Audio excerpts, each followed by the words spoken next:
Welcome to Russian History Retold, Episode 325, Russian Colonialism and Imperialism. Last time, we discussed the Raskol, the one true schism within the Russian Orthodox Church. Today, we will cover a somewhat controversial topic in Russia, Russian colonialism and imperialism, and whether it ever existed or not. Now, according to Russian President Vladimir Putin and Foreign Minister Sergei Lavrov, Russia has never been involved in colonialism, as was the case with most European and Western nations. Others have sided with Russia's long-term history of both colonialism and imperialism. Based on my research, today's Russian leadership is not on the right side of history with its position. Before we get into that, we have to define what colonialism and imperialism are and how they differ.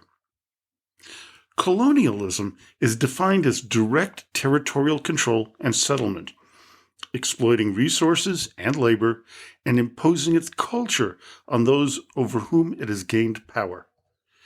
Imperialism is a broader concept that can include indirect control through economic, political, or cultural influence.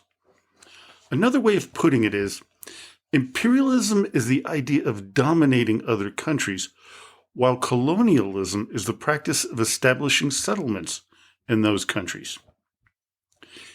It would be impossible to deny Russia being imperialistic, given its expansionism through its long history.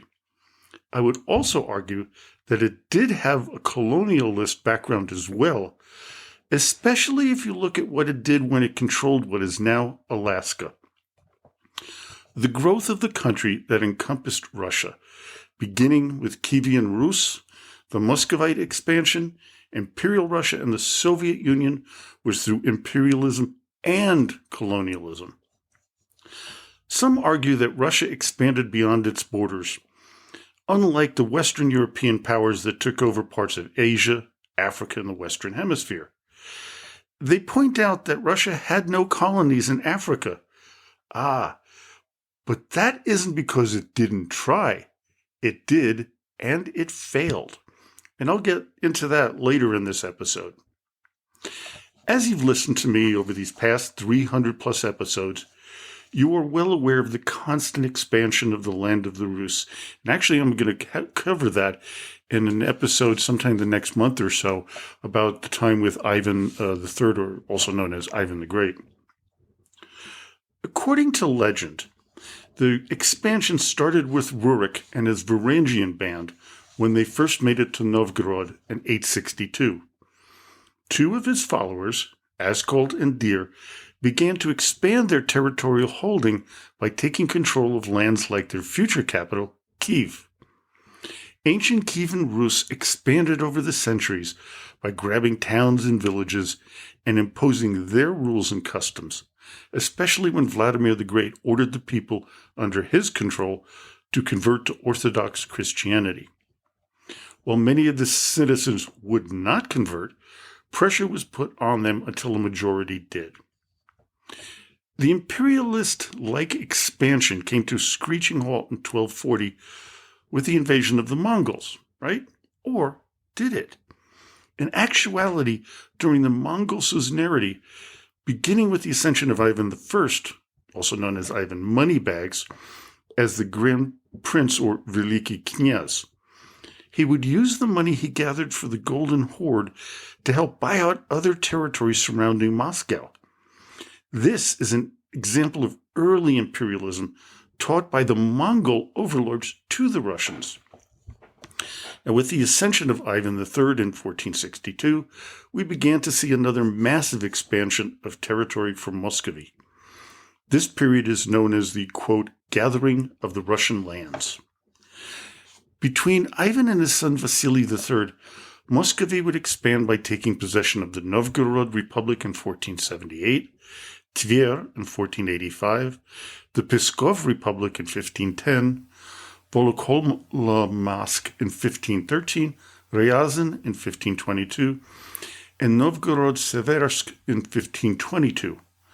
Of course, most of these territories were Russian-speaking, so we can't really call this colonialism, but we can view it as imperialism. The next growth spurt would be under Vasily's son, Ivan IV.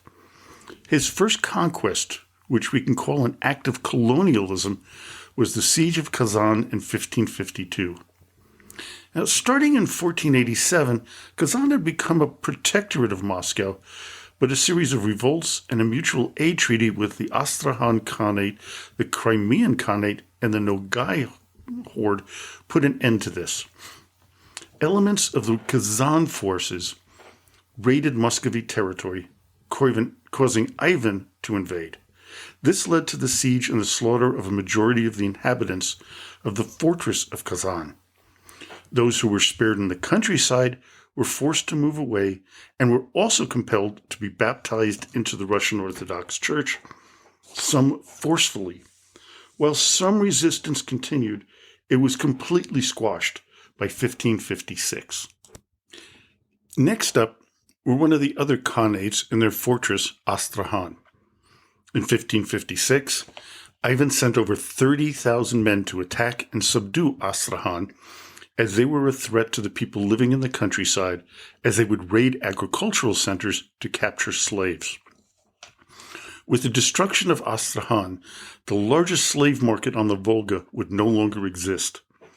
The Ottoman Empire tried to regain the territory in 1569, but would be unsuccessful. These two khanates were Turkish in culture and language. Over the coming centuries, Russification policies would drastically reduce the Turkish influence in these regions. The next significant territorial gains were among the largest: Siberia and the Sibir Khanate between 1581 and 1778. What occurred in Siberia was similar in barbarism to the way the Western Europeans behaved when they colonized the Americas, Africa, and Asia. The battles between the indigenous peoples of Siberia and the Russian Cossacks were brutal, and the Cossacks committed numerous atrocities against indigenous Siberians. After significant fighting between the forces of the Khanates and their allies against the Russians, a plan was put in place to help defeat the indigenous people. A series of forts were constructed at the confluences of major rivers, streams, and important portages, starting with Tyumen and Tobolsk. The Siberian Khanate would come to an end in 1598, followed by the whole of North Asia by 1640, and named Siberia that year as well. The spread of diseases like smallpox would devastate the local population, which, in some cases, caused the death of up to 80% of the population. This is very similar to the death rates found in South America with the arrival of the Portuguese and Spanish. When disease didn't clear out the local villages, the Cossacks would resort to incredible levels of violence. In one region, 70% of the Yakut population declined within 40 years. Native women were raped and enslaved along with their children. Russian soldiers armed with rifles would slaughter rebels who oftentimes only had primitive stone weapons. Empress Elizabeth in 1742 ordered the ethnic cleansing of the native Chukchi and Koryaks. While this was somewhat unsuccessful, the people were eventually almost completely eradicated. Example, in Kamchatka, the indigenous population went from 150,000 to 10,000 during the first decades of Russian and Cossack rule. Today, only 5% of the population is of native heritage. Not only was the local human population devastated, but the animals of the region were almost wiped out due to the slaughtering of massive numbers of animals for fur. The treatment of the northern peoples of Siberia would extend to the Aleutian Islands and Alaska. The Russian hierarchy had an ideology that any land they expanded into was theirs to do with as they pleased, as long as it benefited the Russian Empire, no matter what consequences the native people had to suffer. This is a very similar attitude that the Western Europeans took towards those living in their colonial and imperial conquests. The second similar ideologic stance that the Russians took was a religious justification. They felt that offering salvation through the Russian Orthodox Church was justification enough to enslave the natives. Now, on to the colonization of Alaska. One of the reasons for this expansion was the incredible depletion of fur-bearing animals in Siberia. It was Peter the Great, in 1725, who ordered Vitus Bering to explore the North Pacific. While the initial expedition would fail, a second one, led by Bering and Alexei Chirikov in 1741, would lead to them claiming the Alaskan territory for Russia. This was confirmed in the Ukase of 1799, which established the southern border of Russian America, as it was called, along the 55th parallel north. It would give monopolistic rights to the Russian-American Company, as well as allowing the Russian Orthodox Church to establish missionary churches throughout the territory. In an article recently published in the online magazine Politico, it's entitled "Russia's Slaughter of Indigenous People in Alaska Tells Us Something Important About Ukraine." They write about how brutal the reign of Russian Governor Alexander Baranov was. He, quote, directly oversaw enslavement of the Tlingit and Aleut people, a policy that was often justified under a theory of racial and cultural superiority. Now, Baranov's criminality, which included, among other things, quote, the violation of native women and murder and theft of indigenous property, was so depraved that local Tlingit named him No Heart.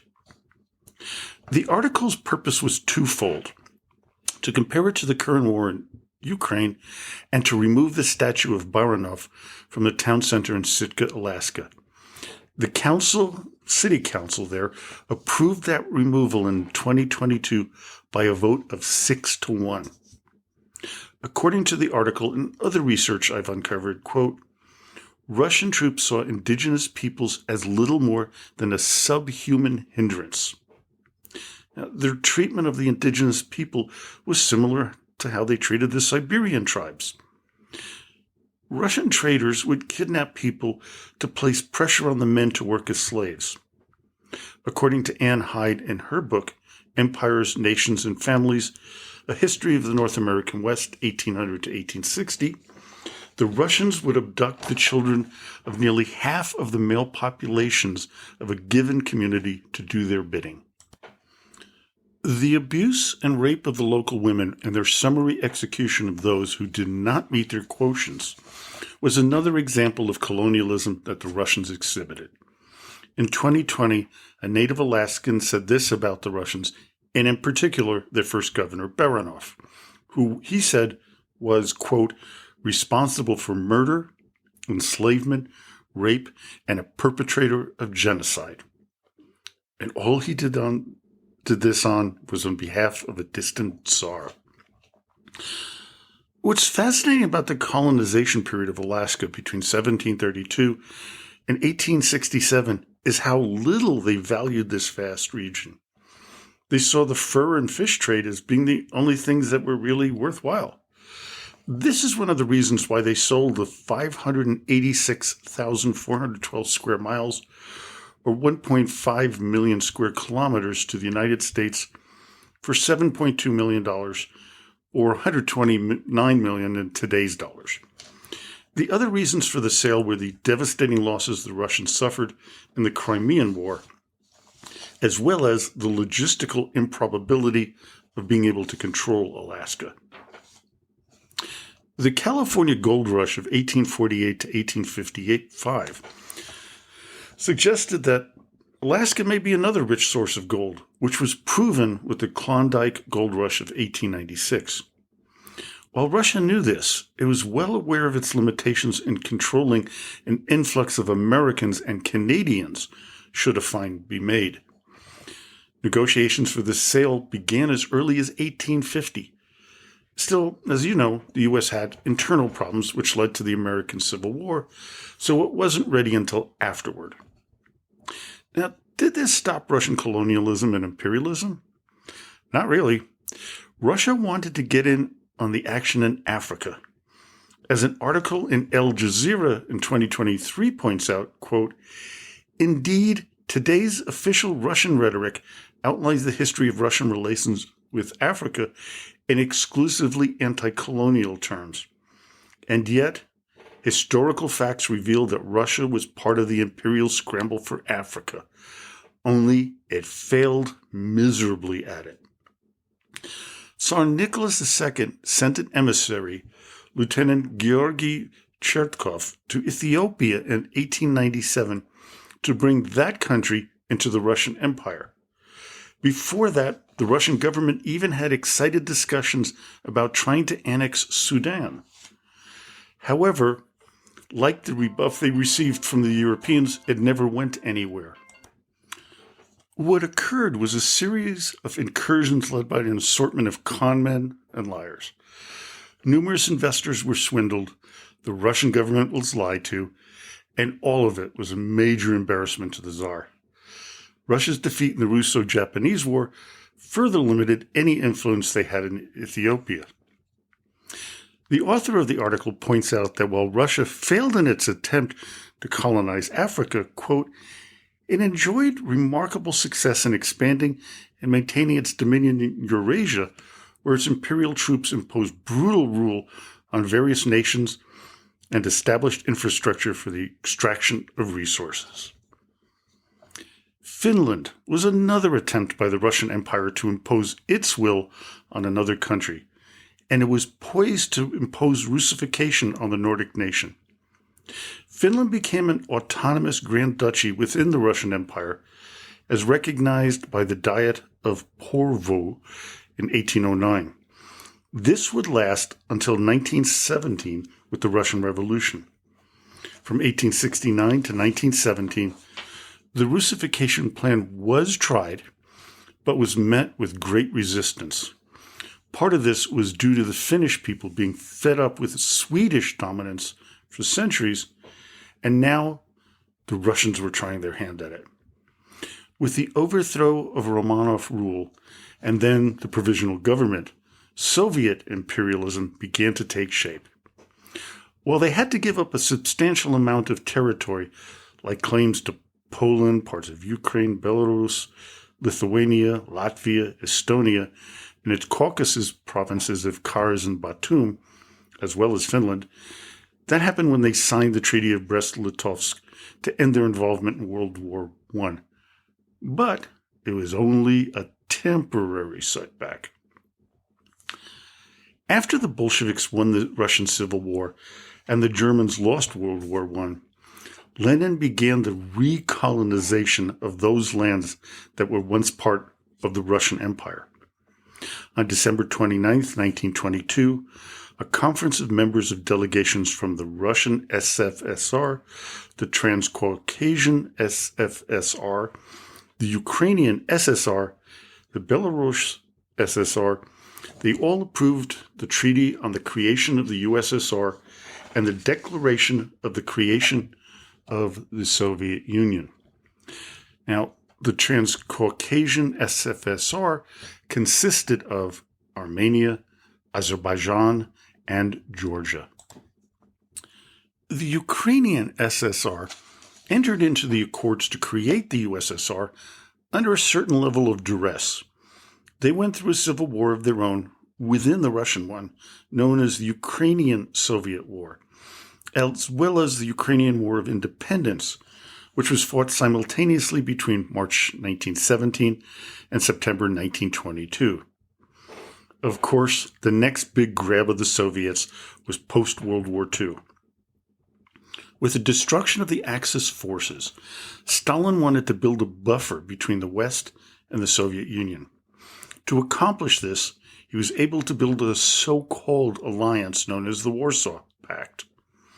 In actuality, this was a group of nations that were dominated by the USSR, and any deviation from what the Soviets wanted was often met with violent suppression. These countries included Albania, Bulgaria, Czechoslovakia, East Germany, Hungary, Poland, and Romania.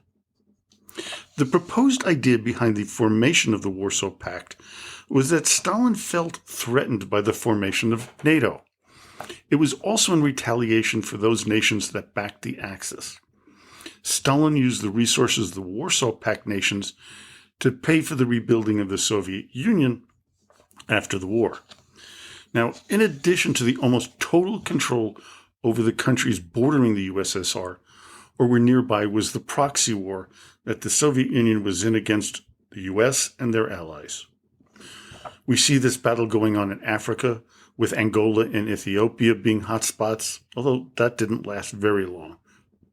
In Asia, we had Vietnam, Cambodia, Korea, and Afghanistan, and they were the focus of Soviet interventions. Those would lead to tensions not only with the West, but also with China, which had its own ambitions on its borders. With the fall of the Soviet Union, many of the countries that Russia dominated declared independence, especially those in the Warsaw Pact. With Vladimir Putin's ascension, that would change rapidly. This would be seen with the 2008 Russian invasion of Georgia, the 2014 annexation of Crimea, the 2022 invasion of Ukraine, and the annexation of Donbass, Kherson, Luhansk, and Zaporizhia. Russia has also established domination over Belarus. One of the most common questions I get from friends is where I see Russia headed in the future, especially with the war with Ukraine. The simple and most honest answer is, I really simply do not know. What we do know is that Russia does not seem to abide by the treaties it signs. One, the Budapest Memorandum, signed by Ukraine, Russia, the United States, and the United Kingdom in 1994, prohibited Russia, the United States, and the UK from threatening or using military force or economic coercion against Ukraine, Belarus, and Kazakhstan, quote, except in self-defense or otherwise in accordance with the Charter of the United Nations. So, between 1993 and 1996, Belarus, Kazakhstan, and Ukraine gave up their nuclear weapons. France and China gave individual assurances and separate agreements. Additionally, the Russian-Ukrainian Friendship Treaty of 1997 supposedly guaranteed the inviolability of existing borders and respect for territorial integrity and mutual commitment to not use its territory to harm security of each other. This, of course, was broken by Russia with the annexation of Crimea in 2014 and the subsequent support of separatist forces in Donbass, as well as the invasion of Ukraine on February 24th, 2022. One can only hope there is some peaceful way that this conflict can be resolved for the benefit of all sides. Well, I hope you enjoyed today's episode. Join me next time when we go in a completely different direction, yet again, with an episode on the great Russian scientists, and that will be followed by an episode about the great Soviet scientists. And I'll give you a big hint. Trofim Lysenko will not be included in either episode, although I will be mentioning his name, but not as being anything great about him. So, until next time, до свидания и спасибо за внимание.